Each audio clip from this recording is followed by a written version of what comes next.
que afectan en el manejo de los fármacos van a ser la insuficiencia renal producida por la utilización de fármacos nefrotóxicos y algunos que también pueden alterar la función renal debido a la disminución de la filtración glomerular que pueda presentar este, ¿no?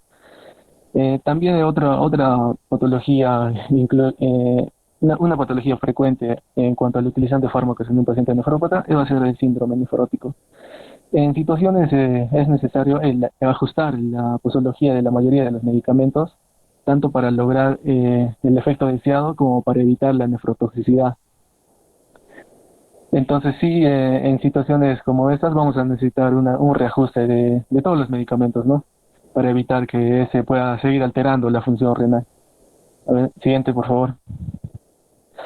Ya, los fármacos más frecuentes implicados, entre los más frecuentes y los más utilizados en un paciente que tiene alteración de las funciones de la filtración glomerular van a ser los antibióticos, los AINES, los IECAS, los ARAS, los antivirales, los antineoplásicos y los hipoglicemiantes. Los mecanismos etiopatogénicos de la nefrotoxicidad va a ser por alteraciones hemodinámicas, que pueden alterar la función renal, otras pueden provocar necrosis tubular aguda, otras pueden provocar alteraciones inflamatorias a nivel renal y otras pueden provocar nefropatías obstructivas que pueden disminuir también y alterar la función renal, ¿no? Y provocar insuficiencia renal. Otras serían las alteraciones vasculares, renales, tanto autoinmunes, ¿no? Que pueden provocar también eso por mecanismos externos, ¿no? De los medicamentos. Pueden provocar alteraciones vasculares renales. Siguiente, por favor. El riñón como órgano excretor de los fármacos, principalmente entra en contacto con la droga el riñón, ¿no? Eh, hasta que hasta que esta ha pasado la circulación general y ha alcanzado su sitio de acción. Entonces, una vez que el medicamento ha ingresado y ha cumplido la función deseada, el medicamento esto va a llegar por medio de la circulación al riñón, ¿no? Para poder ser excretado. Eso quiere decir esto. Se va a encargar también predominantemente de excretar la droga original y sus metabolitos hidrosolubles. Principalmente en cuanto a la función del riñón va a ser la encargada, ¿no? Sobre sus funciones. Es que provocar, generar metabolitos hidrosolubles activos o inactivos. En cuanto a la eficiencia de las nefronas para eliminar un fármaco, está determinada por los procesos que tienen que excretar sustancias por medio de estas sustancias estas funciones y estos procesos que tienen para poder excretar el fármaco, principalmente van a ser cuatro, ¿no? Entre ellas va a estar el filtrado glomerular, la secreción tubular y la reabsorción tubular y el aclaramiento renal. Cada uno de estos puntos es muy importante aclarar y entender para poder entender cómo funciona los medicamentos en un paciente nefrópata, ¿no? Y en cuanto estos puntos vamos a tocarlos ahorita. Siguiente. El primer punto a tocar para entender esto es el filtrado glomerular. En cuanto al filtrado glomerular, el fármaco depende del número y la capacidad de las funciones glomerulares, la cantidad del fármaco que este va a llegar al glomérulo y el grado de unión a proteínas, porque también hay fármacos que no se unen a proteínas y eso va a alterar tanto en la filtración glomerular como en la reabsorción también, ¿no? Que más adelante lo vamos a tocar. En cuanto a al filtrado glomerular, si una droga no sufre secreción y reabsorción tubular y no está ligado a proteínas, esto es lo que dice, ¿no? Es la primera parte, el grado de unión de las proteínas. Si el fármaco no produce, se han cortado.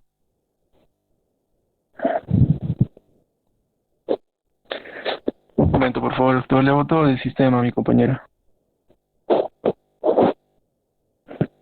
Dígame esto, ¿qué ha pasado? Le sacó del sistema, doctor. Un Ya, momento, ya, por favor. ya. Sí, sí, no, no te preocupes.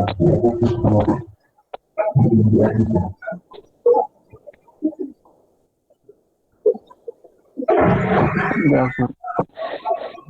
Seguimos con el filtrado glomerular. Entonces, si una droga no sufre secreción ni reabsorción tubular y no está ligada a proteínas, su aclaramiento será equivalente a la tasa de filtrado glomerular.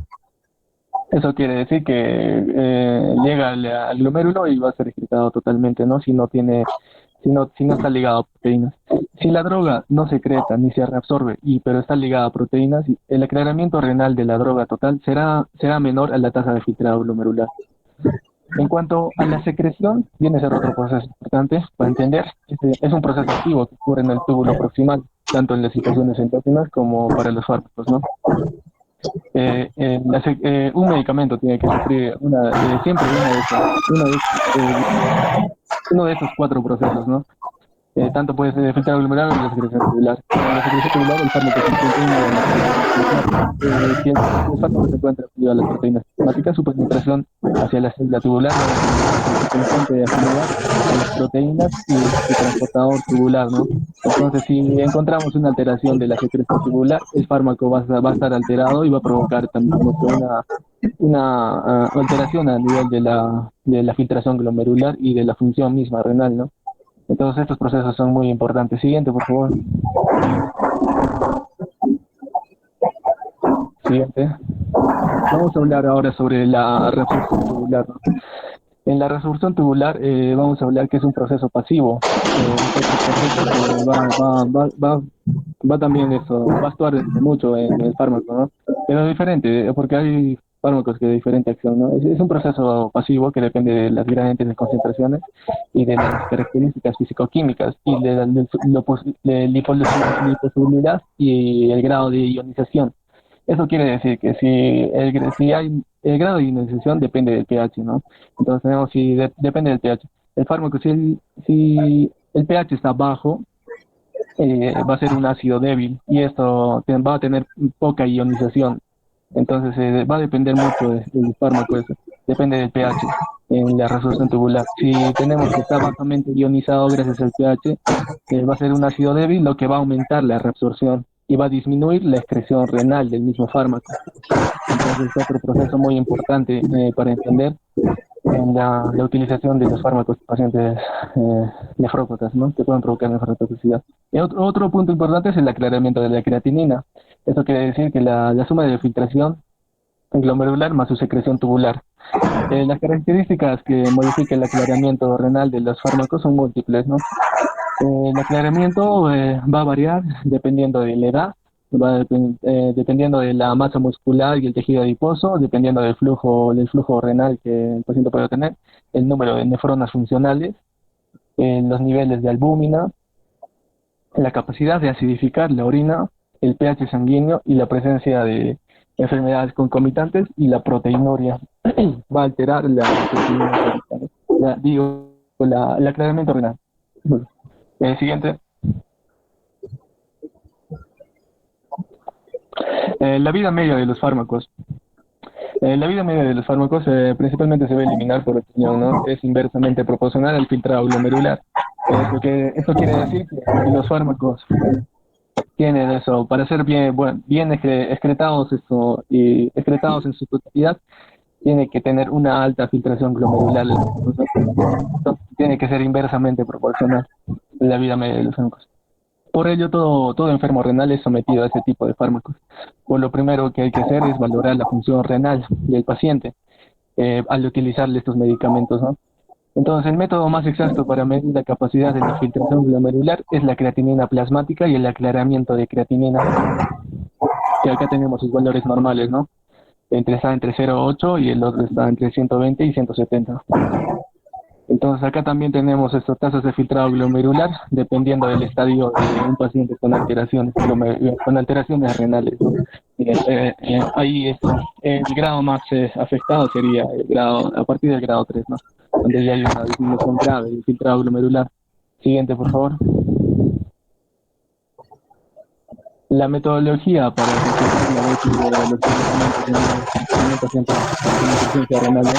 Acá vamos a hablar sobre cómo podemos recetar las dosis de los medicamentos.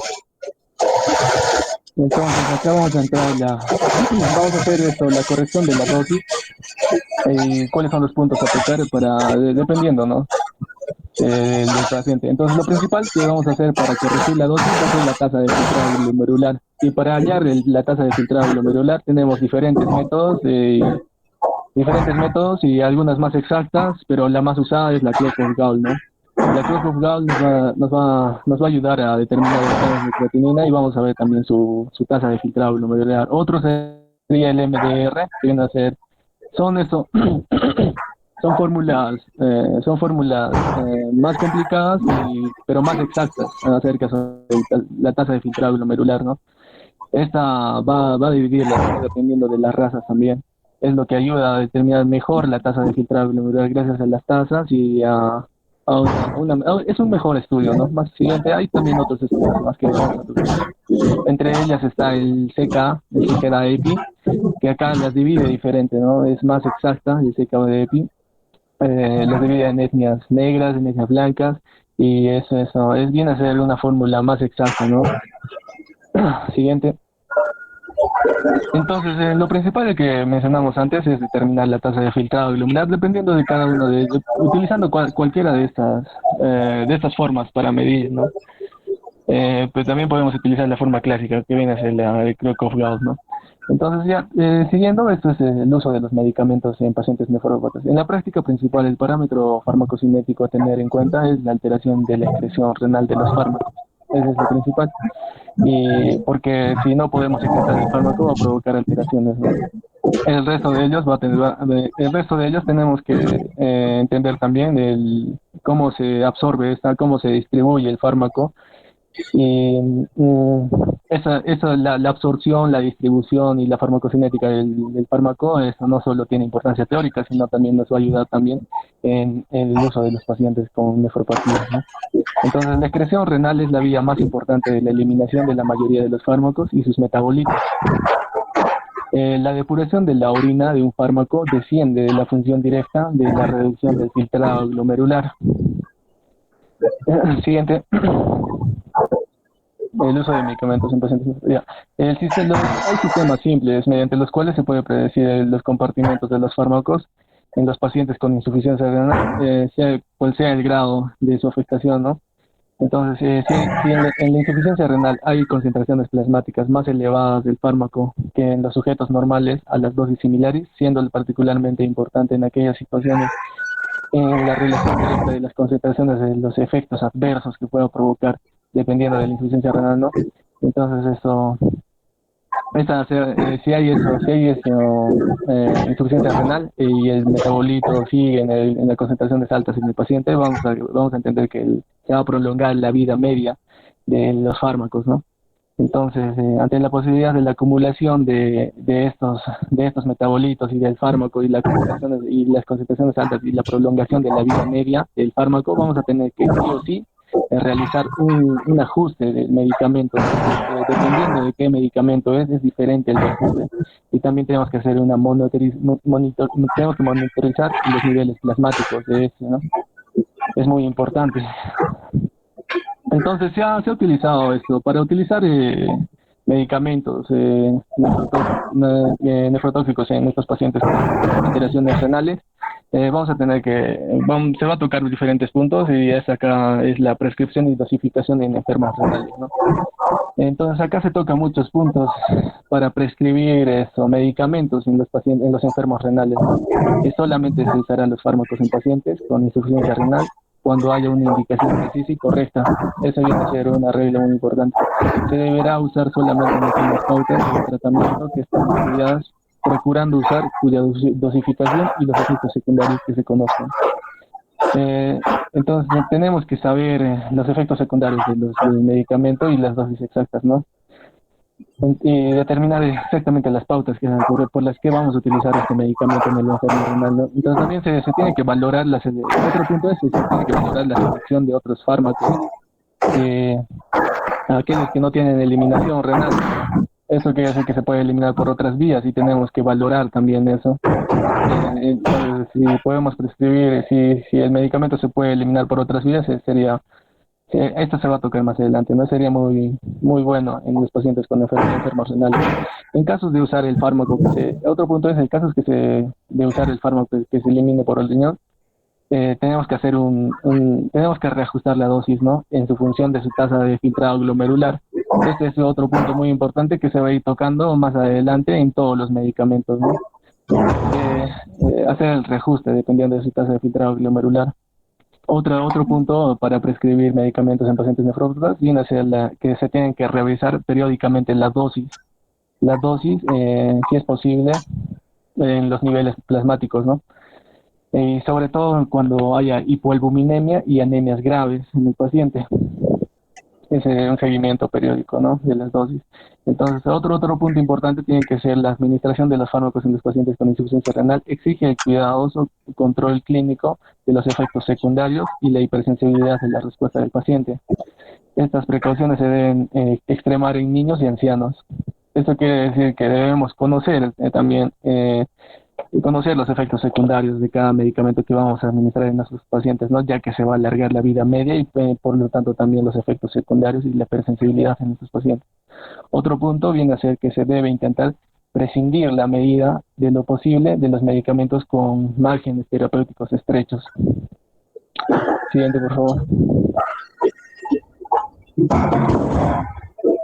Seguimos con esto, ¿no? En la insuficiencia renal avanzada es preferible utilizar también la vía parenteral o la oral, pues la absorción es intestinal y en situaciones de azoemia puede verse modificada esto, ¿no? Es muy importante también utilizar estas vías de administración. Otro punto es evitar todos los casos preparados de acción prolongada. Evitar todos los casos de acción de los medicamentos con acción prolongada, ¿no? Evitar esos medicamentos que tienen acción prolongada. Otro es suspender la administración del medicamento en cuanto se consigue el efecto terapéutico. Tenemos que suspender el medicamento una vez que se haya logrado el objetivo, ¿no?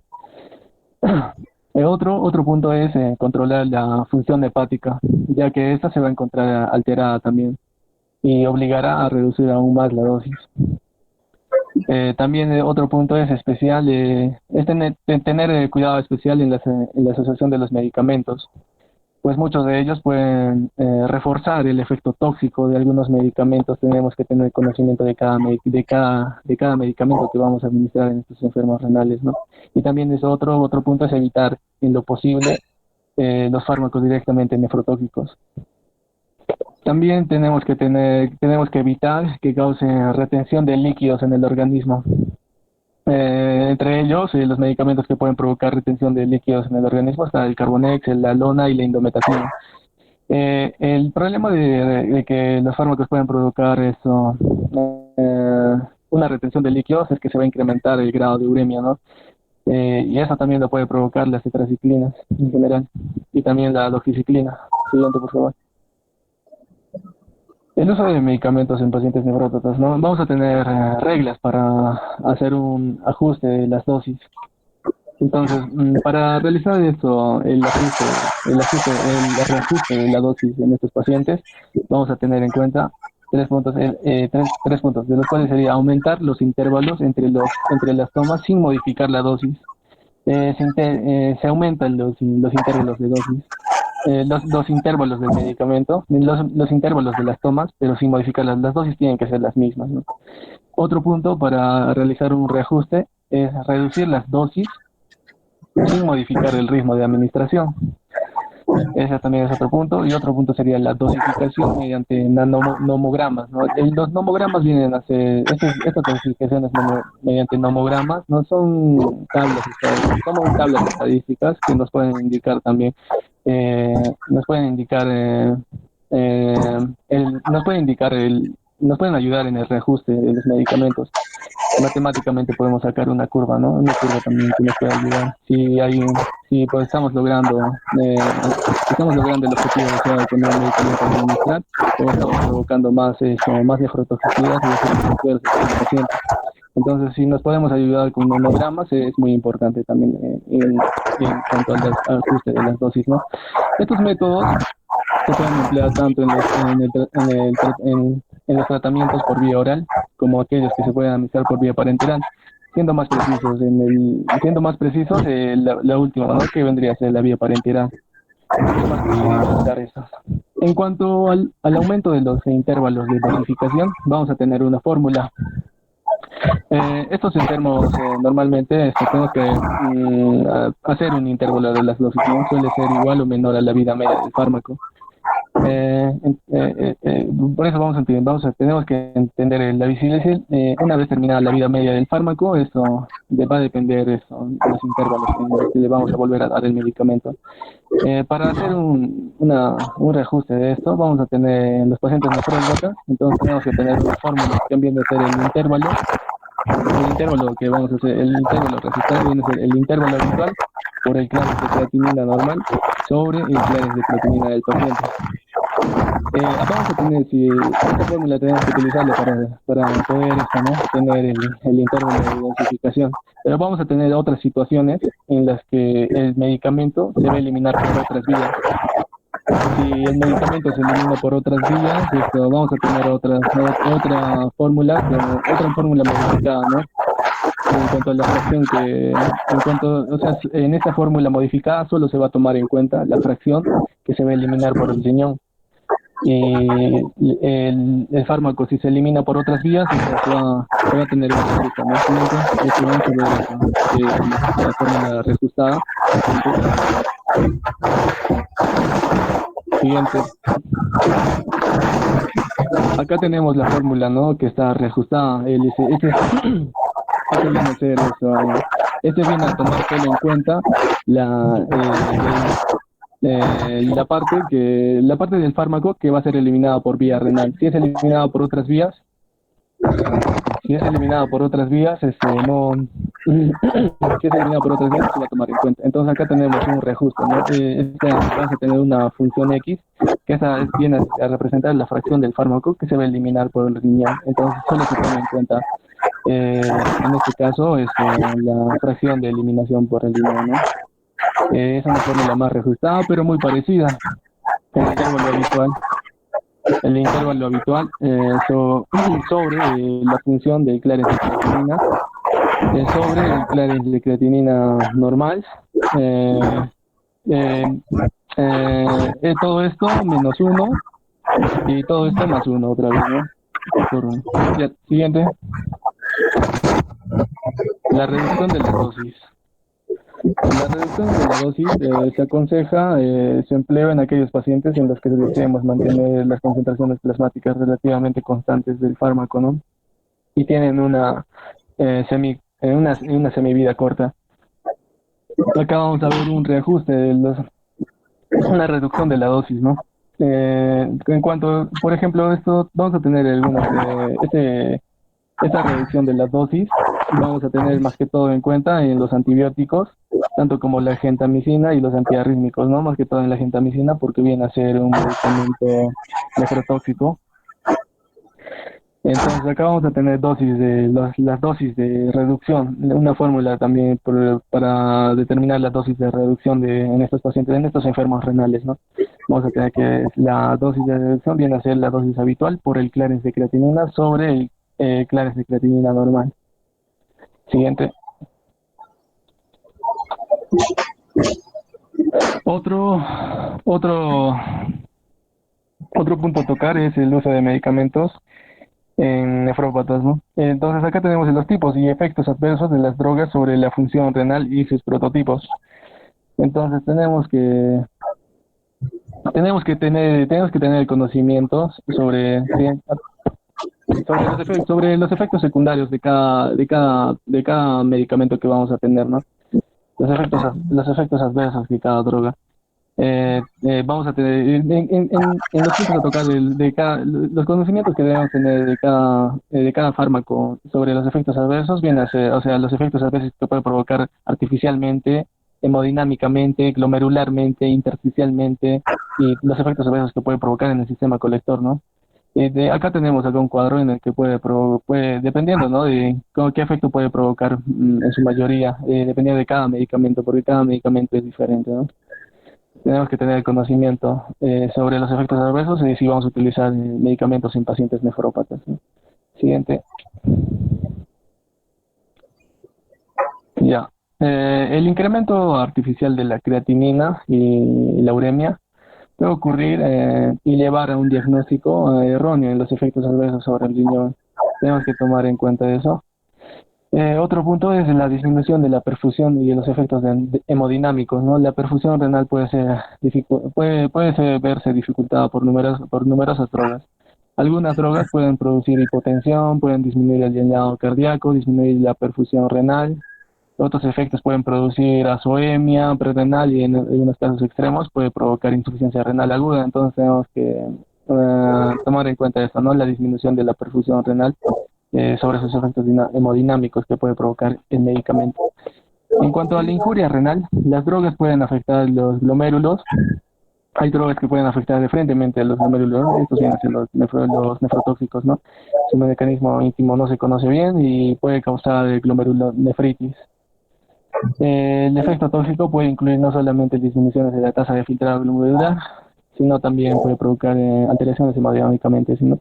Y provocar también síndromes nefróticos inducidos por drogas, ¿no? Y también puede tener una base inmunológica, ¿no? En cuanto al del síndrome nefrótico. Siguiente. Otro es la injuria intersticial. La injuria intersticial que viene a ser la nefritis intersticial que puede producirse por varias drogas, ¿no? Entre ellos los AINES, que pueden producir infiltrado intersticial inflamatorio.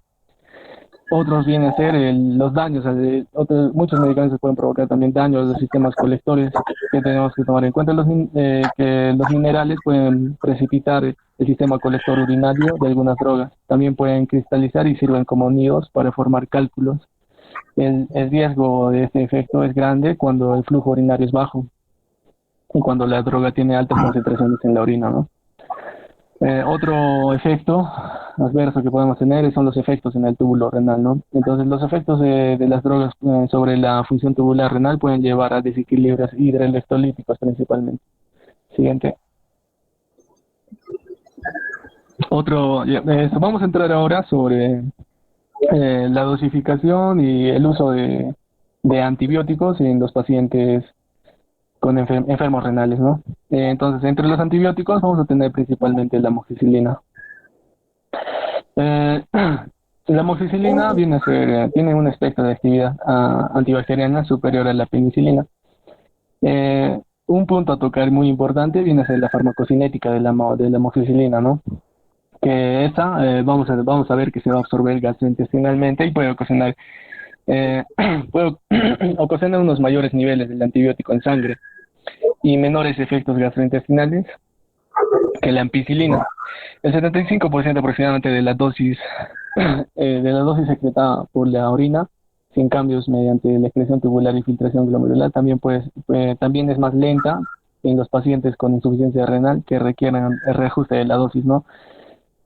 Entonces, para poder hacer la dosificación de amoxicilina en un paciente con insuficiencia renal, tenemos que tomar en cuenta la tasa de filtrado glomerular, ¿no?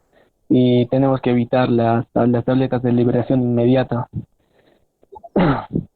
875 miligramos, y tomar en cuenta la filtración glomerular, ¿no? Entonces, si la tasa de filtrado glomerular, evitar la liberación inmediata en pacientes con tasa de filtración menores a 30 mililitros minuto, ¿no? Entonces, acá tenemos eso si tenemos un paciente con tasas de filtrado glomerular mayor a 30 mililitros por minuto, no es necesario hacer un reajuste de la dosis de la amoxicilina. Entonces podemos utilizar en pacientes con una tasa de filtrado glomerular aún muy baja, ¿no? Entonces, pero si tenemos pacientes con tasa de filtrado glomerular de 10 a 30, pues sí, ahí habría problemas, ¿no? Entonces acá se hace un reajuste a partir de la tasa de filtrado glomerular de 10 a 30, se hace un reajuste, entonces se disminuyen las dosis principalmente y también los intervalos, ¿no? Entonces se da 250 a 500 miligramos cada 12 horas. Si es menor a 10 mililitros, se le da 250 a 500 miligramos también, pero los intervalos de dosis también son diferentes, ¿no? Viene a ser esa cada 24 horas. Siguiente.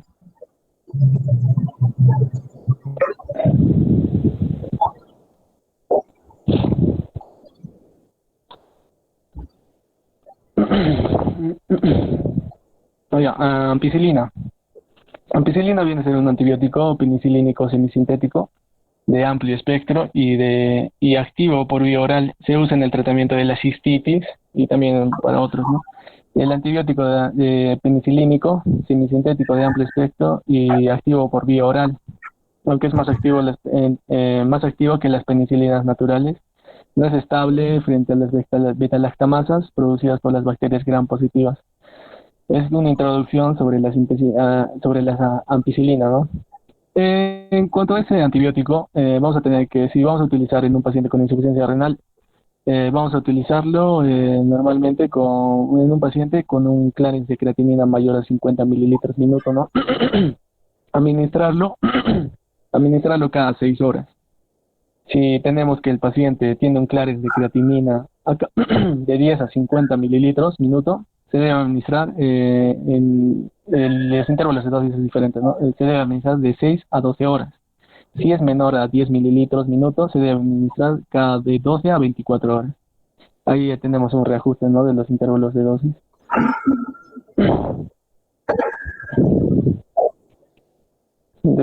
Ya. Acá tenemos un ejemplo. Siguiente. A ver, vamos a ver.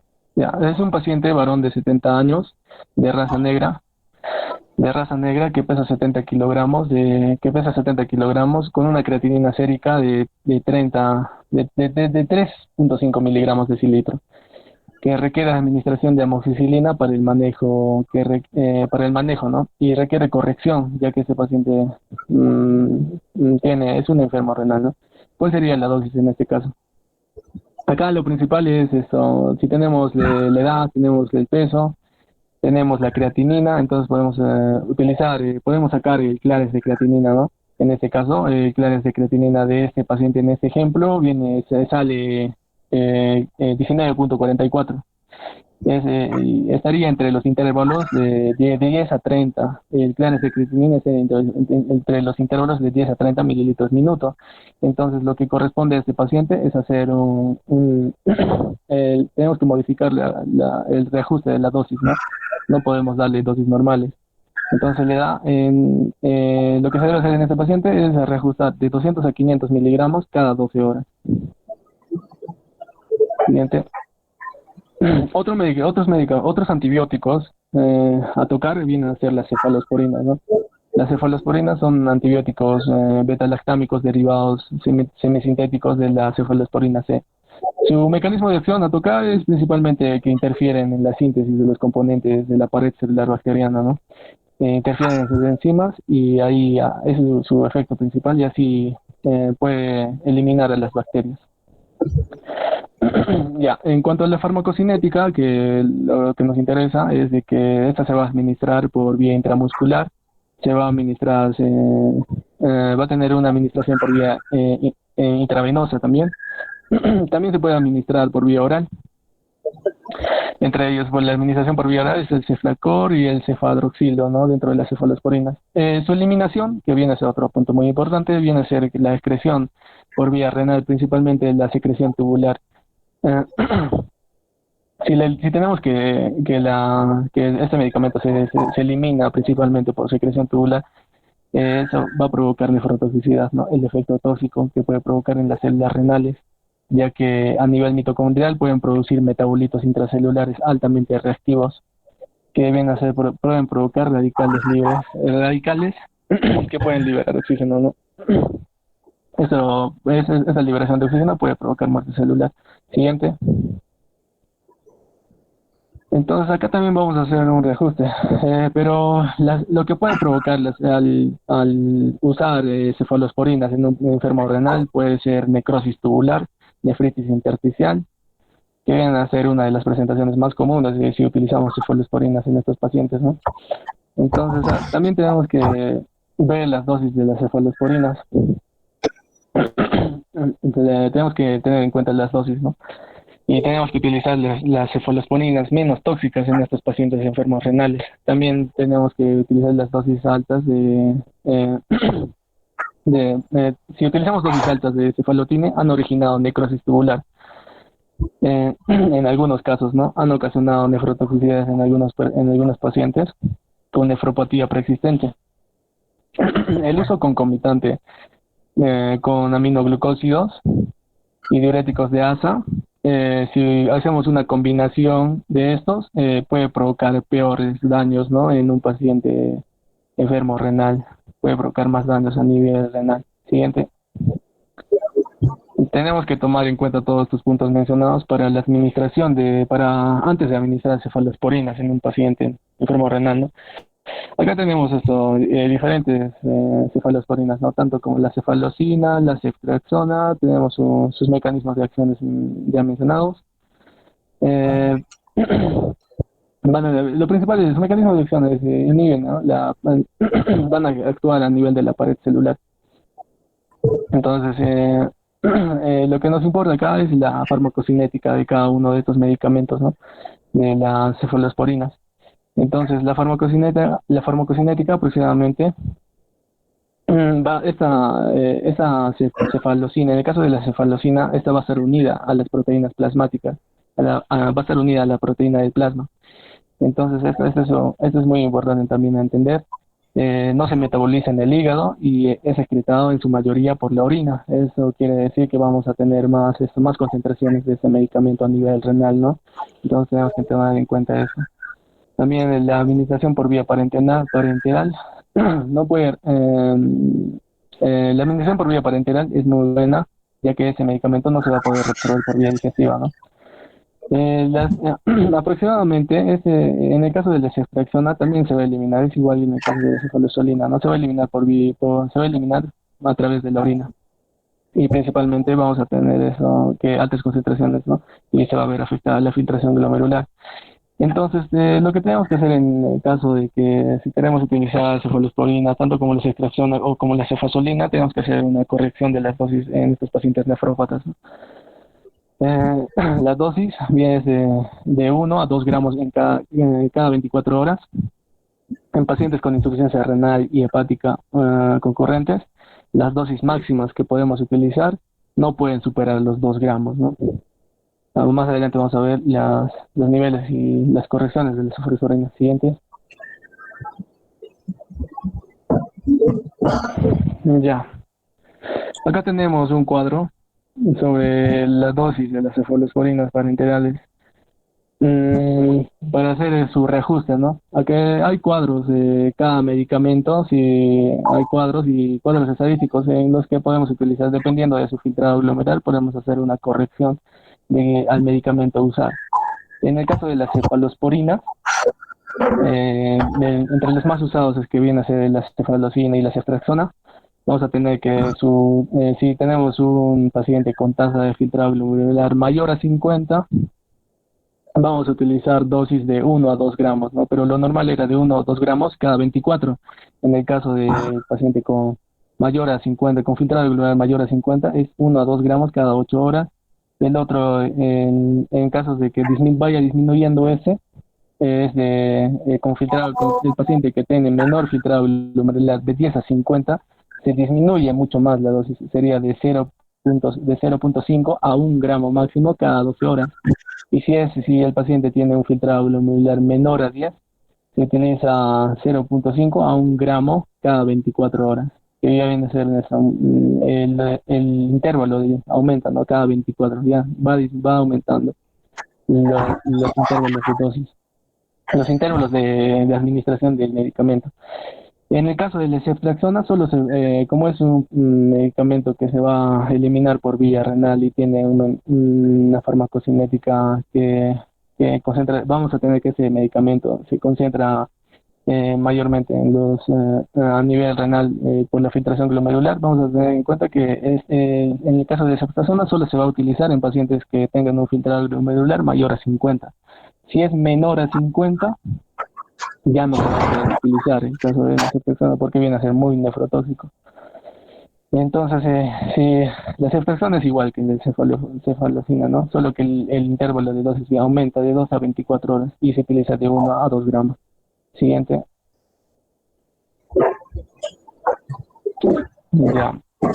Acá tenemos que un paciente nefrópata con un Claris de creatinina de 15 mililitros minuto que cursa con una infección respiratoria que requiere una administración parenteral de cefalosina, ¿no? Entonces acá tenemos un paciente nefrópata con una disminución del Claris de creatinina que necesita la utilización de los medicamentos, de los antibióticos, en especial las cefalosporinas y más específico la cefasolina, ¿no? Entonces, si tenemos que el clearance de creatinina viene a ser 15 mililitros, el reajuste va a ser así, ¿no? Entonces, vamos a disminuir las dosis. En este paciente va a ser el 50% de la dosis habitual. Va a disminuir. Lo normal de administración de cefazolina es de 1 a 2 gramos, ¿no? Entonces vamos a disminuir a la mitad. Entonces, y vamos a administrarlo de cada 12 horas. Así se hace el reajuste en estos pacientes y en pacientes enfermos renales en caso de que necesiten el medicamento a administrar, ¿no? En este caso es una infección respiratoria. El siguiente. Los aminoglucósidos. Los aminoglucósidos vienen a ser otros antibióticos y vamos a utilizarlos en los enfermos renales también. Vamos a tener que ese aminoglucósido se filtra y se libera a través del glomérulo. Vamos a tener que también, vamos a tener en cuenta que también este fármaco se va a excretar el 5 al 10%, se va a excretar casi todo el fármaco se excreta, ¿no? Por esta vía. Entonces, 5 al 10%, vamos a utilizarlo por dosis parenteral y esa va a estar secuestrada por las células del túbulo proximal, ¿no? Los aminoglucósidos. Y vamos a tener que se van a acumular intracelularmente y se va a eliminar principalmente en el segmento S1 y S2 del túbulo proximal. El túbulo proximal se va a dividir en S1, S2 y S3, ¿no? Es muy importante también eso, porque vamos a tener que la acumulación de este medicamento a nivel intracelular en estos segmentos del túbulo proximal, ¿no? Entonces dividimos el ASA1 y ASA2, se acumula intracelularmente. En el ASA3 también eso llega a tener concentraciones altas, puede tener concentraciones altas, ¿no? A nivel intracelular.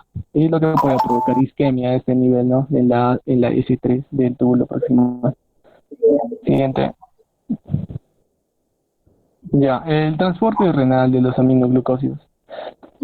A los aminoglucósidos vamos a ver que el grupo amina de los aminoglucósidos le van a conferir una carga catiónica, lo que fácilmente a los fosfolípidos aniónicos dentro de la membrana plasmática de las células del túbulo proximal, ¿no? Por medio de este sistema endocitado se localiza por medio de este sistema endocitado vamos a tener que la localización va a estar principalmente en los lisosomas y en el complejo de Golgi. Entonces eso se va a transportar retrógradamente en el retículo endoplasmático y citosol. El citosol se va a acumular en los orgánulos subcelulares como las mitocondrias y el núcleo y va a producir una alteración en la clasificación de las proteínas como en la síntesis de la función mitocondrial a nivel mitocondrial. Es por eso que los aminoglucósidos pueden provocar necrosis tubular, ¿no? También eso, necrosis a nivel del segmento S3 del túbulo proximal. Siguiente. El mecanismo de acción de los aminoglucósidos es que se van a unir a receptores proteicos de las subunidades 30S, ¿no? Y van a interferir en la unión, en la unión del ARN mensajero con los ribosomas. Los errores de la lectura del código genético y una síntesis de las proteínas anómalas, ¿no? Ese es un mecanismo de acción para eliminar a las bacterias y para su muerte. Entonces tenemos que, y lo principal acá sería la eliminación, lo que nos interesa, ¿no? 99% de la dosis de los aminoglucósidos se va a eliminar por cambios de la filtración glomerular, porque esta se va a eliminar principalmente por vía renal. Entonces la vía media de estos aminoglucósidos viene a ser de 1.5 a 3.5 horas en el adulto con función renal normal. Y la vida media se encuentra prolongada en recién nacidos, en pacientes con función renal disminuida y en bebés. En los pacientes con función renal disminuida va a haber concentraciones, no concentración, sino va a haber, se va a incrementar la vida media de los aminoglucósidos, ¿no? Son puntos muy importantes a entender si vamos a utilizar en un paciente nefrópata. Y eso se va a eliminar eficazmente si utilizamos, si un paciente tiene una disminución renal muy, muy grave, ya casi grave. Entonces lo que podemos utilizar como último recurso sería la hemodiálisis, ¿no? O la diálisis peritoneal, pero porque este aminoglucósido se elimina eficazmente por este mecanismo, ¿no? Por este mecanismo de hemodiálisis y diálisis peritoneal. Siguiente. Otro medicamento viene a ser la neomicina en pacientes con alteración de la función renal. Entonces acá también tenemos que tener en cuenta el aclaramiento de la creatinina si vamos a utilizar ese medicamento, ¿no? Entonces vamos a tener que ayuda importantemente a la aplicación de la práctica clínica el saber la fórmula de aclaramiento de la creatinina, ¿no? Tenemos que saber sí o sí para si queremos utilizar esto. En cuanto si vamos a utilizarlo, esta neomicina lo vamos a utilizar en pacientes con un filtrado glomerular mayor a 10, no va a haber cambios en la dosis. Y son filtrados glomerulares muy bajos, ¿no? Hay que tener en cuenta también eso. Entonces podemos utilizar la neomicina con confianza si el filtrado glomerular es mayor a 10. Pero si el filtrado glomerular es menor a 10, no debemos utilizar este medicamento, no utilizar por vía oral ni por vía tópica. Y si hay estos casos, recurrir a la hemodiálisis, ¿no? Para eliminación de la neomicina y también la diálisis peritoneal que viene a ser otro, ¿no? Otro mecanismo que también podemos requerir si queremos eliminar la neomicina en el cuerpo para que no se prolongue la vida media de este medicamento. Siguiente. La amicacina. En cuanto a la amicacina, tenemos que en pacientes con alteración de la función renal, ¿no? Vamos a tener en cuenta otra vez el Clarence de creatinina. Entonces, el Clarence de creatinina es un indicador de la insuficiencia renal y sirve también como vía para dosificar en sí de todos los medicamentos, no solo de este, que viene a ser de la amicacina o también no solo de los antibióticos. Pero cada medicamento a usar esto es diferente, ¿no? Saber más de todo la farmacocinética y las dosis a reajustar de estos medicamentos, ¿no? Como hemos visto, hay filtrados glomerulares muy bajos, ahí podemos utilizar antibióticos. En el caso de la amicacina son dosis de carga que se inicia el tratamiento administral en una dosis normal de 7.5 miligramos kilogramo peso y la dosis de mantenimiento y que debemos administrar cada 12 horas viene a ser la dosis de carga que se debe reducir en proporción a la reducción del Clarence de creatinina. Otra vez hablamos sobre el Clarence de creatinina acá, ¿no? Más que todo va a ser un reajuste en nuestros pacientes enfermos renales cada 12 horas y dependiendo de su Clarence de creatinina. Siguiente. En pacientes no obesos y en pacientes obesos a utilizar el Clarence de creatinina, ¿no? En pacientes obesos con índice de masa corporal va a ser diferente, va a cambiar acá la fórmula de Crocop-Gaul, ¿no? Entonces, eso, vamos a tener un reajuste también en la fórmula, ¿no? Tanto en mujeres como varones, acá tenemos las fórmulas exactas en pacientes obesos, ¿no? Entonces, lo importante acá es de que debemos entender que no podemos aplicar esta fórmula clásica en cualquier paciente, ¿no? Si tiene un índice de masa corporal, un índice de masa corporal alta, ya sea un paciente obeso, tenemos que hacer un reajuste porque nos puede indicar que si no hacemos este reajuste, podemos provocar más daño en el paciente enfermo renal, porque tal vez tenemos un Clarence de creatinina mucho más bajo del que pensamos, ¿no? Entonces acá tenemos los reajustes en pacientes obesos. Siguiente.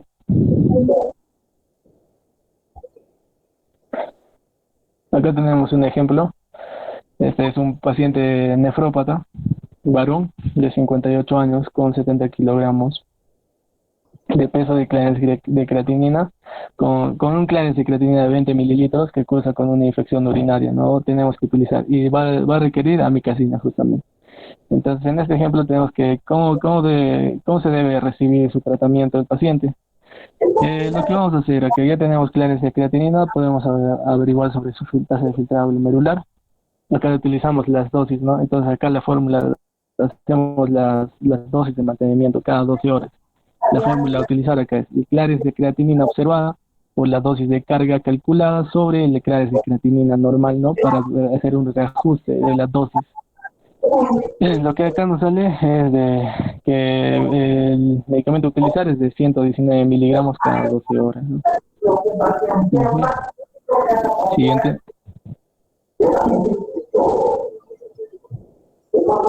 Ya, acá tenemos el cuadro que nos puede ayudar bastante para hacer el uso del medicamento, de los antibióticos, más que todo la amicacina y la estreptomicina en pacientes con insuficiencia renal, ¿no? Como ya lo mencioné, la tasa, el clínico de creatinina y la filtración glomerular van a jugar un papel muy importante en en la utilización de esos medicamentos y podemos hacer un reajuste. Cada medicamento tiene su tabla para poder utilizar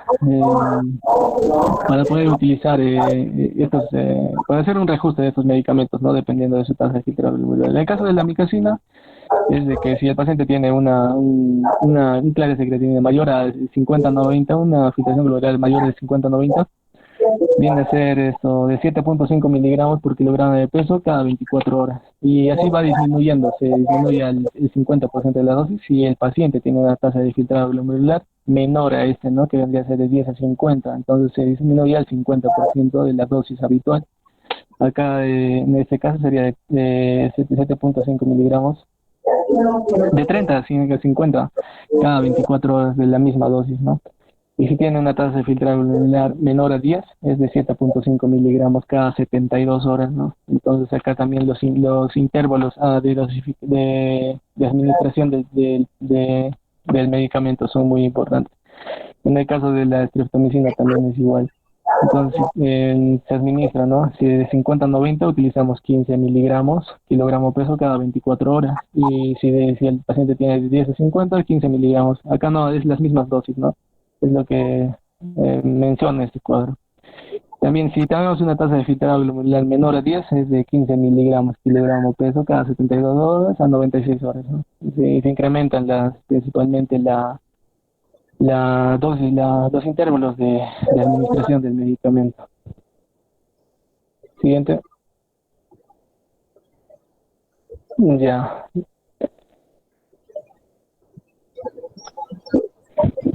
Continuando con la exposición, ya les voy a hablar sobre lo que son los glucopéptidos. Entre estos, del primero que vamos a hablar es de la vancomicina. Siguiente, por favor. Entonces, primero es explicar, ¿no? Cómo produce lesión renal, lo que es la vancomicina. Para esto vamos a tener que va a haber un aumento de lo que es la proliferación de las células epiteliales del túbulo proximal. Esto va a llevar a una estimulación porque va a haber un aumento del consumo de oxígeno y un aumento también en la cantidad de energía que se va a necesitar, o sea, del ATP. Esto a su vez va a llevar a la estimulación de un consumo eh, un aumento de lo que es la fosforilación, porque va a haber un aumento en lo que es la estimulación oxidativa y esto va a producir una necrosis también a nivel de lo que es el túbulo proximal por estrés oxidativo. Además que no solamente va a ir a esta parte, que es la parte tubular, sino también va a afectar a lo que es la región medular de la nefrona, donde también va a causar un tipo de necrosis, lo cual va a destruir lo que son los glomérulos.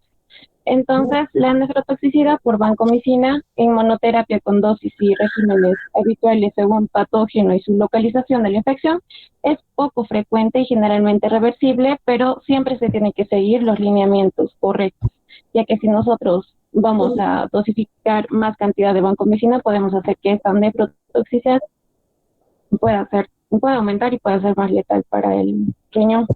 Entonces, si tenemos un paciente con función renal normal, la dosis de vancomicina que nosotros podemos darle es de 15 a 20 miligramos por kilogramo cada 12 horas. Esto sin exceder una dosis única de 2 kilogramos, de 2 gramos. Siguiente, por favor. Ya, en este cuadro nos muestra cómo es la aproximación a la dosis inicial de la vancomicina parenteral en adultos que no están recibiendo hemodiálisis.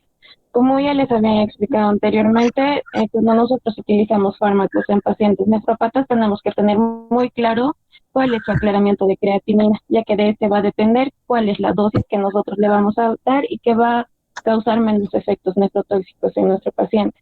Entonces, si tenemos, por ejemplo, en un rango de peso real de los pacientes entre 50 a 100 kilogramos, dependiendo del aclaramiento. Si tenemos un aclaramiento menor a 10 que no está recibiendo una hemodiálisis, se tiene que repetir la dosis de la vancomicina cuando la concentración sérica es de menor, o bueno, es menor a 20 miligramos por mililitro. Si tenemos el aclaramiento de la creatinina, por ejemplo, entre 10 a 19, y tampoco es un paciente que esté recibiendo hemodiálisis, dependiendo al peso que éste tenga, va a variar entre 750 miligramos cada 48 horas, con una dosis máxima, si es que nuestro paciente, por ejemplo, pesa 100 kilogramos, a 1500 miligramos cada 48 horas. Si tenemos un paciente que tiene un aclaramiento entre 20 a 29, también va a variar respecto a su peso entre 500 miligramos cada 24 horas a 1250 miligramos cada 36 horas. Y si tenemos un aclaramiento de creatinina entre, por ejemplo, 70 a 89, la dosis va a variar de 750 miligramos cada 12 horas a 1500 miligramos cada 12 horas. Y en caso de que tengamos nuestro paciente, por ejemplo, que el aclaramiento de creatinina está dentro de lo que esperamos, ¿no? De 90 a 99 o mayor a 100, ya podemos utilizar en ellos 1000 miligramos cada 12 horas hasta 1200 miligramos cada 8 horas. Siguiente, por favor. Y respecto a lo que es en el contexto de la función renal inestable, en este caso, el objetivo terapéutico que vamos a tener es que tenemos que alcanzar la concentración mínima de vancomicina y la concentración de creatinina debe estar controlado al menos semanalmente para pacientes que pueden haber tenido infecciones invasivas y que reciben un curso prolongado de vancomicina en concentraciones mínimas de 15 a 20 miligramos por mililitro. También tenemos que tener esta regulación en pacientes con función renal fluctuante, que tenga un balance de líquidos fluctuante, que tenga inestabilidad hemodinámica, enfermedad crítica, que sea un paciente obeso o que esté en proceso de diálisis. Y en pacientes con mayor riesgo de nefrotoxicidad, debido a que las nefrotoxinas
esto lo vamos a ajustar de acuerdo a la concentración estimada de vancomicina. Para esto también va a ser de acuerdo a cuánto tiempo va a ser nuestro diálisis y eso como un 40% en el cual vamos a tener en cuenta la eliminación del fármaco. Entonces, si tenemos menor a 15 miligramos por mililitro, aumentar la dosis a 250 a 500. Y así va a variar si es que nuestra variación va de 15 a 25, de 26 a 35, si es mayor a 35, donde sí podemos mantener la dosis de vancomicina, entonces ya no necesitaríamos este reajuste. Después del ajuste de la dosis, la concentración sérica de vancomicina repetida debe medirse antes de la tercera sesión de la diálisis con el ajuste posterior, si es que nosotros vemos conveniente este ajuste. Si es que no, se mantiene siempre la misma dosis. Y una vez que la concentración de vancomicina de prediálisis se encuentra dentro del rango objetivo, se debe volver a verificar semanalmente. Siguiente, por favor. Ahora, sobre los carbapenem. Estos van a ser antibióticos betalactámicos que van a ser de mayor espectro y que tienen resistencia a las betalactamases. En cuanto a su nefrotoxicidad, su principal desventaja va a ser su metabolización, que va a ser a nivel de los túbulos renales por la dehidropeptidasa, que va a estar presente en el riñón, que va a causar niveles bajos urinarios del antibiótico. Entonces, por eso es que nos puede causar nefrotoxicidad.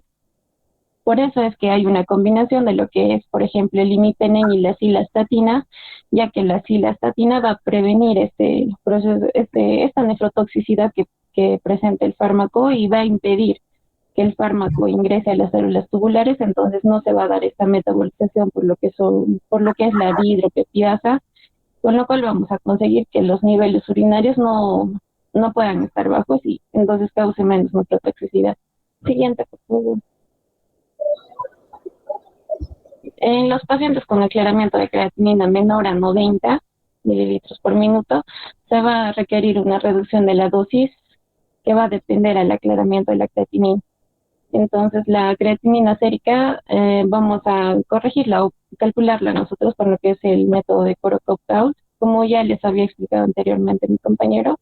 Entonces, no solamente es para los fármacos que él explicó, sino en general, para todos los pacientes nefrópatas que nosotros podamos encontrar y cualquier fármaco que podamos administrarles, siempre tenemos que ver cómo es que es, a qué nivel o en qué cifras está su aclaramiento de creatinina para de acuerdo a esto ajustar las dosis. Entonces, la dosificación de imipenem y cilastatina para pacientes adultos en varios grupos con función renal, según su aclaramiento estimado va a ser, si es que nosotros tenemos o sospechamos una infección o la comprobamos, se debe ser una especie, tenemos que identificar si es una bacteria susceptible. Entonces, si tenemos un aclaramiento de creatinina mayor o igual a 90, podemos darle 500 miligramos cada 6 horas. Pero si este aclaramiento es menor a 90 o igual a 60, la dosis va a bajar, en este caso 400. Si su aclaramiento es menos de 60 o igual a 30, la dosis también va a seguir bajando así sucesivamente en 100 miligramos. En este caso vamos a tener 200 miligramos cada 6 horas. Y si tenemos un aclaramiento menos de 30 o igual a 15, lo que le podemos dar solo es 200 miligramos cada 6 horas. Siguiente, por favor.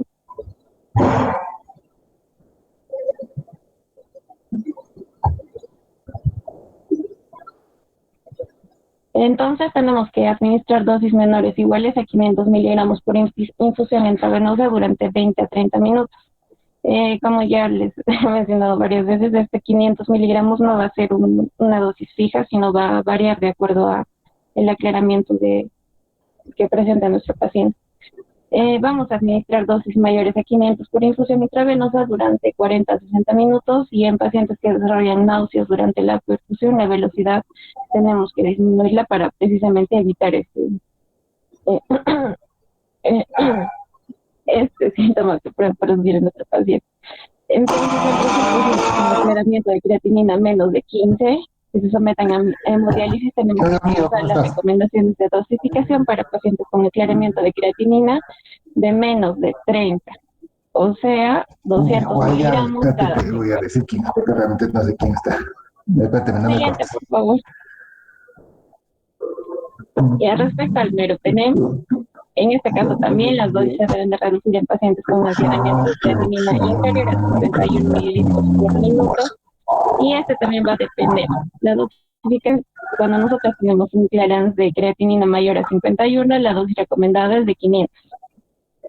Si tenemos una infección de piel o una estructura cutánea, y 1 gramo si es que la infección es transabdominal, cada 8 horas. Si su aclaramiento está entre 26 y 50, la dosis recomendada vamos a mantener la dosis recomendada a la mitad. Si va Estoy en aclaramiento de 15 a ahorita. 25, se le da solo la mitad. Y si su Está aclaramiento Roger es menor a Zapata 10, y... ¿dónde está Roger acá? se le da la mitad de la dosis recomendada cada 24 horas. Jonathan Berrío y yo, Roger Zapata, los dos están. Siguiente, por favor. Ajá. Respecto a Sí, las Jonathan. quinolonas, esta va a ser un Sí, los dos antibiótico son bueno, polibactericida de Roger amplio es más espectro joven. y va a inhibir enzimas como la Igual, topoisomerasa 2, la girasa, que basan la girasa de ADN y la topoisomerasa 4, en este caso, que son enzimas bacterianas. Estas se van a utilizar, bueno, la bacteria los utiliza para la replicación, transcripción, reparación y recombinación del ADN. Entonces ahí es donde va a atacar las quinolonas. Sus efectos ya, adversos es que causan una nefritis tubulointersticial provocada por la hipersensibilidad al fármaco. Y esto se va a acompañar de manifestaciones cutáneas, nuestro paciente va a tener fiebre y también eosinocilia, esto después de la segunda o tercera semana de que va a estar en tratamiento con el fármaco. Y el, ay, creo que la sacó mi compañera. claro.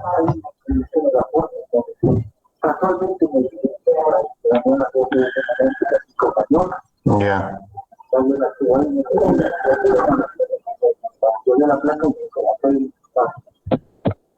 Y respecto a lo que es el ciprofloxacino, específicamente nos va a causar una nefropatía por cristalización que nos va a provocar una obstrucción de lo que es el flujo urinario, dando lugar a una reacción intersticial.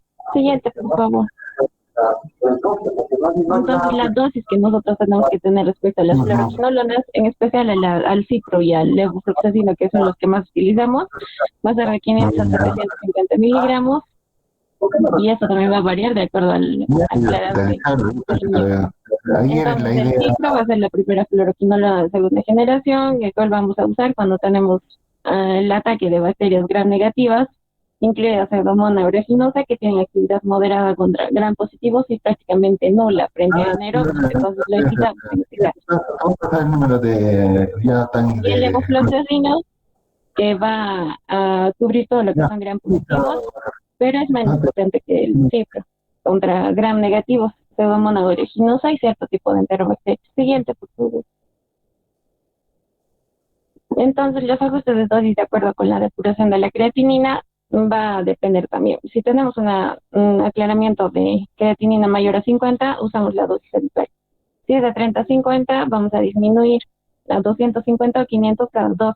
Y si es de 5 a 29, o bueno, de 15 a 29, 250 a 500 miligramos cada 18 horas. Y en pacientes que estén en proceso de hemodiálisis y diálisis peritoneal, de 250 a 500 miligramos cada 28 horas posterior a las diálisis, como les había indicado anteriormente. Siguiente, por favor. Respecto a los YECAS y a los ARAS, en este caso, estos fármacos van a utilizarse, los utilizamos, ¿no?, para disminuir lo que es la presión arterial, ya que actúa bloqueando en distintas etapas el sistema renina-angiotensina-aldosterona y va a inhibir la angiotensina 1 y 2. En este caso, el que más usamos es el captopril, que ya lo tenemos en vía oral o sublingual, su absorción es intestinal y se reduce en un 30% si se administra con medicamentos, con alimentos. Esta va a tener una alta afinidad de unión con las albúminas. Entonces va a ejercer sus efectos antihipertensivos a los 15 a 30 minutos luego de su administración y va a perdurar por 5 a 10 horas. Este posee metabolismo hepático y eliminación renal. Siguiente, por favor. La nefrotoxicidad que nos causa este tipo de fármacos, por ejemplo el IECA, va a ser porque nos va a reducir lo que es la presión de filtración glomerular, va a causar una hipotensión sistémica y va a inducir una glomerulonefritis. Entonces el captopril en dosis muy altas, que superan los 300 miligramos diarios, han sido relacionados con el síndrome nefrótico y la glomerulonefritis membranosa tipo 1. Y respecto al ARA2, estos causan neurotoxicidad porque aumentan el tono de la arteriola aferente, la presión topilar glomerular y el filtrado glomerular. Y aumentan las concentraciones plasmáticas de urea y creatinina en pacientes con estenosis renal bilateral y con estenosis de la arteria renal con riñón único. Por lo que ambos fármacos pueden causar lo que es la hipercalemia. Siguiente, por favor. Estoy buscando terrazas en la casa. La corrección de dosis en especial lo que es el captopril, va a ser de acuerdo también al aclaramiento. Si tenemos un aclaramiento de 10 a 50, su dosis va a ser de 250 a 450 miligramos al día y va a variar. Si nuestro aclaramiento va de 50 a 10, es menor de 10, o si está el paciente en hemodiálisis. Por ejemplo, tenemos un paciente de 52 años que pesa 70 kilos, que posee creatinina cerca de 2.5 miligramos por decilitro, con terapia de captopril 25 miligramos cada 8 horas, y que requiere reajuste para prevenir lesiones secundarias. Entonces, en este caso, el captopril que le vamos a dar esa concentración plasmática útil, o la concentración que nos va a servir, es de 50 nanogramos por mililitro, y su absorción oral va a ser de 65%. Siguiente, por favor. Entonces, para este caso vamos a identificar el aclaramiento primero del paciente. Yo creo que y bien difícil de Ya tomar. sacando ahí, reemplazando los datos en la fórmula, nos daría que su tasa de filtración glomerular estaría en aproximadamente 34, por lo que podríamos dosificarla como estadio 3. Ni modo que desde que Siguiente, por favor. Hijita, es hora, mi amor.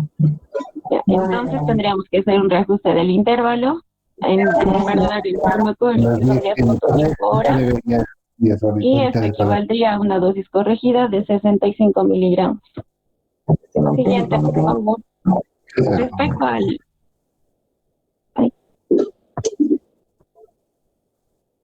Y ahí, respecto a lo que es el ARA2, a diferencia de los YECAs, estos son antagonistas del receptor de angiotensina 2 y va a bloquear la unión de la angiotensina 2 a los receptores tipo 1 y va a causar una inhibición del efecto vasopresor y va a liberar lo que es la aldosterona. Esta va a poseer una baja absorción oral y una biodisponibilidad de 50%, a excepción del iversartán, y van a ser metabolizados en el hígado, y la vía principal de eliminación va a ser hepática.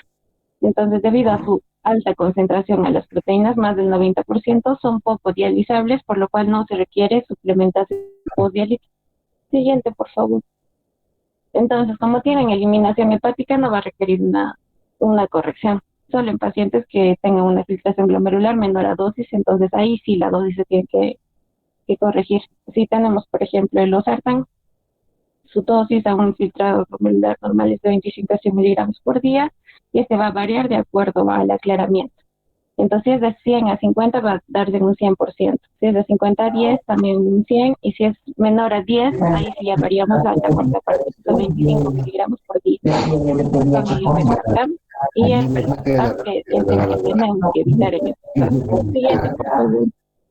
tenía el helador entrado. Entonces, la corrección de datos de los sartán va a ser paciente femenino hipertenso, por ejemplo, de 49 años, peso 70 gramos, que posee una creatinina sérica de 1.90 miligramos por decilitro, que recibe terapia con losartán de 50 miligramos cada 12 horas. En este caso, vamos a requerir o no lo que es la corrección de dosis para evitar complicaciones. Lo primero es que vamos a hacer el aclaramiento, que nos sale 33.2. Entonces, ¿cuál deberá ser la dosis administrada del paciente? Tendríamos que darle 25 miligramos por día. Siguiente, por favor. ¿Por qué llamar? ¿Sí o no? ¿A quién a la de Y respecto a lo que son los digitálicos, siguiente. sigue llamando? Y respecto a lo que son los digitálicos, vamos a tener que tiene una dosis diaria de 0.25 miligramos por día de digoxina y una concentración plasmática de 0.5 a 2 nanogramos por mililitro. En caso de que haya una insuficiencia renal y alteraciones de la función hidroelectrolítica con uso de digitálicos, vamos a ver en pacientes con hemodiálisis que debe de administrarse de acuerdo a su edad, a su peso, a su función renal, a su control de electrolitos y a las digoxiamias que pueda presentar el paciente. Siguiente, por favor.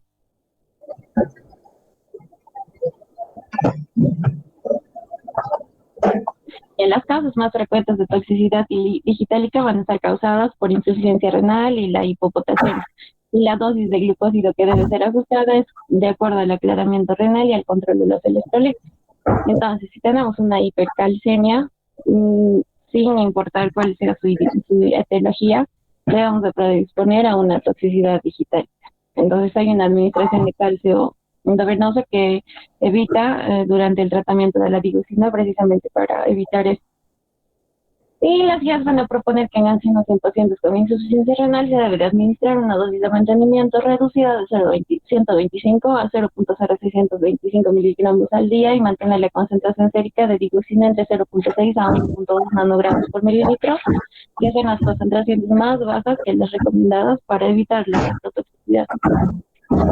Siguiente, por favor. Y entonces, ¿cómo se hace la corrección de la digoxina? Primero tenemos que hallar la filtración glomerular. Entonces, según la fórmula de Crocop-Gauss y con los datos que presenta nuestro paciente, nos saldría 20.9. Entonces, tenemos dos opciones. Primero, darle digoxina de 0.25 miligramos cada 36 horas o digoxina de 0.1875 a 0.0625 miligramos cada 28 horas de lunes a viernes. Siguiente, por favor. Y respecto a lo que es la intoxicación digitálica, esto lo vamos a nosotros poder ver, que va a causar cambios en lo que es el electrocardiograma. Vamos a ver un descenso del ST de forma cóncava, lo que se conoce como cubeta digitálica, unas ondas T planas, negativas o isopifásicas y la expresión del punto POT, un intervalo QT acortado, intervalo PR alargado, un secundario al tono vagal aumentado, unas ondas prominentes y una porción terminal de la onda cubicular. Siguiente, por favor.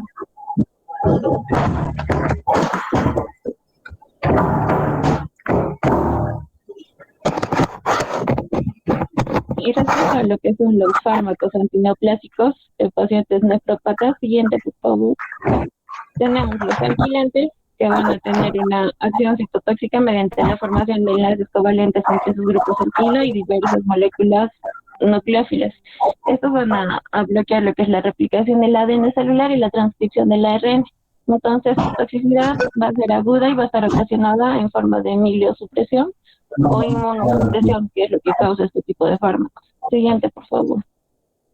Para eso vamos a tener como primer fármaco la ciclofosfamida, que es una molécula inactiva que requiere activación hepática con la que va a dar lugar a la fosforamida, que es forma activa.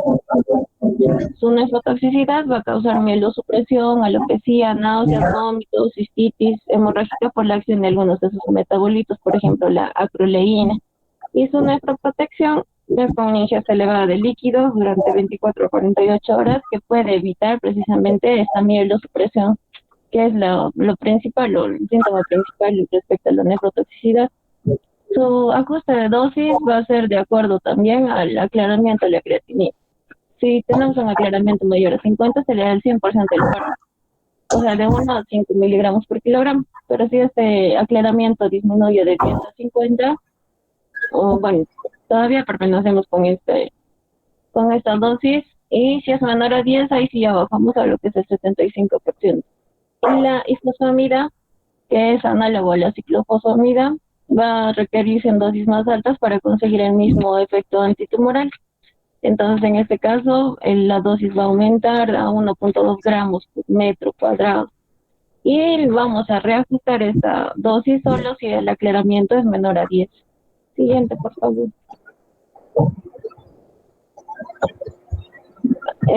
Bueno, respecto a la ifosfamida, este es un quimioterápico perteneciente al grupo de las mustasas nitrogenadas dentro de la familia de los agentes de los alquilantes. Y se le indica a pacientes adultos que tengan, por ejemplo, cáncer de testículo con afectación de células germinales, sarcomas de tejidos blandos y tejidos óseos, cáncer de vejiga, pulmón, cervix y ovario. Siguiente, por favor. En este caso, el fármaco sí es dializable y se administra después de la hemodiálisis con una reducción de la dosis del 50%. También se sugiere una reducción de la dosis del 50% para pacientes que están usando con diálisis peritoneal. Siguiente, por favor. Y respecto a los antibióticos citotóxicos, la bleomicina va a ser un grupo citostático polipéptido que se usa en tratamiento de tumores germinales, linfomas, carcinomas de cabeza, cuello, laringe y tracto genitourinario. Su nefrotoxicidad se debe a que su eliminación está disminuida y su toxicidad aumenta, por ende, en lo que es la insuficiencia renal, en infusiones prolongadas del fármaco. Y en aclaramiento entre 25 a 35 no sería necesario reducir la dosis. Si es que tenemos un aclaramiento menor, ahí sí se reduce. Y su nefroprotección, ¿cómo podemos proteger? cuando cuando la falla renal es más severa, se aconseja reducir la dosis o fraccionar la dosis semanalmente en 2 tomas a media semana. Entonces su dosis es de 10 a 20 unidades por metro cuadrado, y cuando es que disminuimos, tenemos un clearance de 10 a 50 y si del 75%, y si tenemos un clearance menor a 10, ahí sí damos la mitad, o lo separamos en varias tomas para que no le cause tanto nefrotoxicidad al paciente. Siguiente, por favor. Entre los antimetabólicos, la citabarina es un análogo de la histidina y de la desoxicitidina, que va a producir inhibición del ADN polimerasa y también puede causar efectos directos sobre diversas quinasas ácidas y ejercer un efecto citotóxico directo sobre los ácidos nucleicos. Este va a actuar sobre las células en rápida proliferación. Su nefrotoxicidad se debe a las dosis altas y es más en niños que en adultos. También se indica este fármaco para la fase blástica del leucemia mieloide y la leucemia meningia y la eritroleucemia y los linfomas no Hodgkinianos. La nefroprotección que podemos dar se lleva a cabo por ajustes de la dosis. Entonces, su dosis normal es de 100 a 200 y se le da esta dosis completamente si el aclaramiento es mayor a 50 o está entre 10 y 50. Y también si es menor a 10. Siguiente, por favor. Muy agradecido. Y la capecitabina, que es un prafármaco oral del Clarance de 5-fluoracilo, de comercialización más reciente, es una toxicidad, se va a causar por eritrodisestesia palmoplantar y mielosupresión. En este caso, el perfil de seguridad es francamente desfavorable cuando el clearance de creatinina es menor a 30 mililitros por minuto. Y podemos proteger el riñón en pacientes con un clearance de 30 a 50 tras reducir la dosis en un 25%. Su dosis normal es de 15 miligramos al día o de 12 gramos por metro cuadrado. Y vamos a disminuir al 25% cuando su clearance es de 10 a 50 y si es menor a 10, mejor evitamos el fármaco. Siguiente, por favor. Los anticolatos, que van a ser compuestos análogos del ácido fólico, esto va a tener también una actividad antitumoral de amplio espectro y va a ser tratamiento de diferentes neoplasias y de cáncer de mama. Su nefrotoxicidad se debe a un clearance menor a 10, ahí es cuando son nefrotóxicos. Y podemos causar una nefroprotección utilizándolo con extrema precaución, que si no se siempre tiene insuficiencia renal o si hay una acumulación en cavidades serosas y liberación a partir de ellas, le podría causar que guarde o concentre este tipo de fármacos y cause nefrotoxicidad. Su dosis normal es de 500 miligramos al día o 12 gramos por metro cuadrado y vamos a disminuirlo cuando el clearance está entre 10 a 50 y si es menor a 10, siguiente, por favor.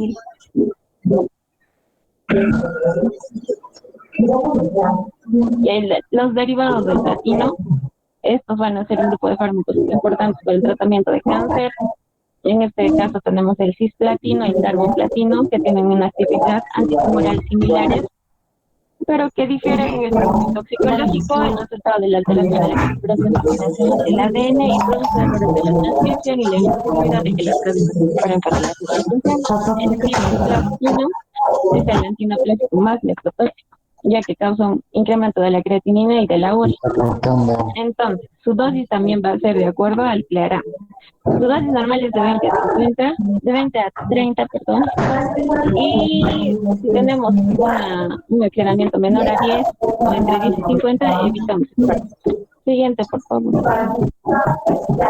El carboplatino, que se utiliza en carcinoma de origen epitelial del ovario, va a estar indicado también en carcinoma de células pequeñas de pulmón y en el carcinoma de células escamosas de cuello y cabeza. En este caso, va a causar un deterioro progresivo de lo que es la función renal, ya que es 10 veces más soluble que el cisplatino, por lo que se elimina fácilmente por el riñón. Por eso es que debemos de reajustar la dosis con el clearance de creatinina es menor a 60. Ya, en este caso, la dosis normal es de 360 miligramos por metro cuadrado y cuando reducimos tenemos un clearance de 10 a 50 menor a 10, al 50% y al 25%. Siguiente, por favor. Los derivados de las captotecinas, como el topotecan, que te va a actuar inhibiendo la forma selectiva e irreversible de la topoisomerasa tipo 1, a través de la cual impide que se desarrolle procesos de replicación del ADN. En este caso, lo que nos recomiendan es reducir la dosis en la insuficiencia renal. Su dosis recomendada es de 5 a 20 miligramos por metro cuadrado. Y si tenemos un aclaramiento mayor a 50, usamos solo el 75%. Y si el aclaramiento es entre 10 y 50, usamos la mitad. Y si es menor a 10, tenemos que reducir a la cuarta parte, o sea, el 25% del fármaco. Siguiente, por favor. Y la corrección en pacientes con diálisis, si está bajo lo que es la quimioterapia convencional, la eliminación parcial del fármaco mediante la hemodiálisis se puede utilizar para mejorar la tolerancia de la quimioterapia. Esto realizando sesiones de hemodiálisis después de la quimioterapia, donde vamos a eliminar el medicamento sobrante causante de posibles efectos adversos. Entonces hay dos factores. El primero es el coeficiente de extracción de índice de extracción, que es el porcentaje del fármaco que se extrae de la sangre a través del dializador y se calcula mediante la velocidad de eliminación, y el aclaramiento de la hemodiálisis, que es la tasa de eliminación relativa cuando la sangre pasa por el dializador. Siguiente, por favor. Entonces, la manipulación de drogas en pacientes con diálisis debe de ser como método de sustitución de la función renal, tales como la hemodiálisis, diálisis peritoneal y la hemofiltración continua, que va a afectar la eliminación de fármaco en la función de diversos factores, ya que el riñón por sí solo no puede eliminar estos fármacos. Entonces tenemos que tener en cuenta del fármaco el peso molecular, la liposolubilidad, el grado de unión en las proteínas plasmáticas, el volumen de distribución, y del procedimiento, la composición química, la superficie de la membrana de diálisis y el flujo de los líquidos en diálisis. Siguiente, por favor.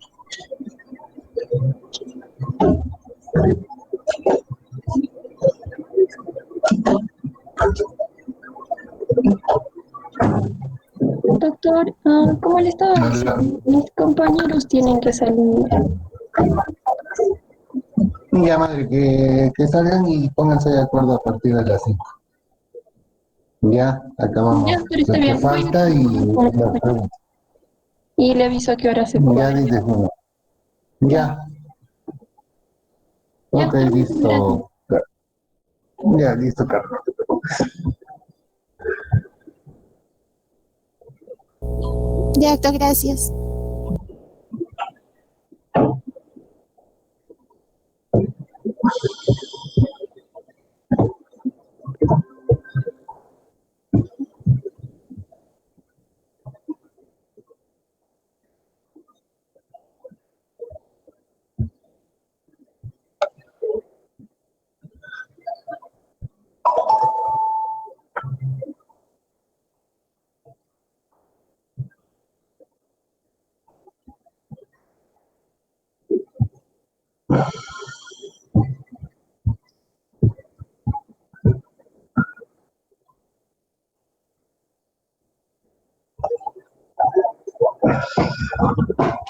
Ya.